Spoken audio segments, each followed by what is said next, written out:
favorite part of hunting, while I don't love waking up early, is hearing the woods wake up. And it sounds so bizarre, but unless you've experienced, you get out there, it's so quiet. And then all of a sudden, it's like all the animals and creatures start waking up. I remember ever since the first time I went, it was all guys. And walking in the first time, I was the only girl there, and everyone looked at me like I was like a foreign species or something. People weren't used to a girl getting into hunting, and everyone, like, every day, people would come up to me like, how'd you do? Like, they were so intrigued that a female was getting into hunting, and they just loved it. So this is something, and I feel like I learned this through my career as well. I think women inherently feel like in order to do something where they have male counterparts, they feel like they need to be an expert in it.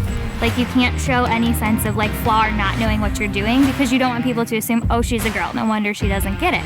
So you have this kind of inherent mindset that you try to overcome, but then eventually it clicks and you realize they all had to start somewhere too, and chances are they didn't know what they were doing when they started. And once that clicks, it all makes sense and that intimidation goes away. He starts walking straight toward me. So I'm standing up and I start shaking, and I get my bow drawn, and he turns broadside right in front of me, and I get my bow drawn back, and I shot and I hit him. I'm like, oh my gosh, I got it. Like, I'm super excited. I'm like shaking. And then I just see him start walking away. Just walking. The arrow was still sticking out. It didn't go through him. It hit him right in the shoulder, and I'm standing there just watching this big 8-point walker like straight away from me. There was one time I was turkey hunting at the base of a tree. I wasn't in a blind, full camo, just sitting there, and this deer like walked up within feet of me. Like, he did not see me. When he did see me, he let me know that he saw me, and he was like snorting and like grunting, trying to scare off everything around me.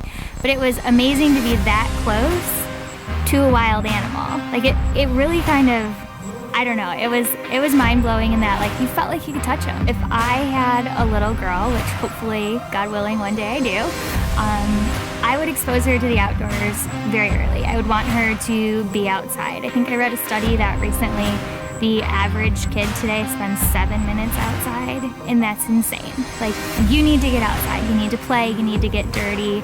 I want them to just grab a fishing pole and take off to like the neighbor's pond or somewhere down the road and like just experience those things, because it does so much for you mentally, and I think it grows you as a person too. So I would want to get her involved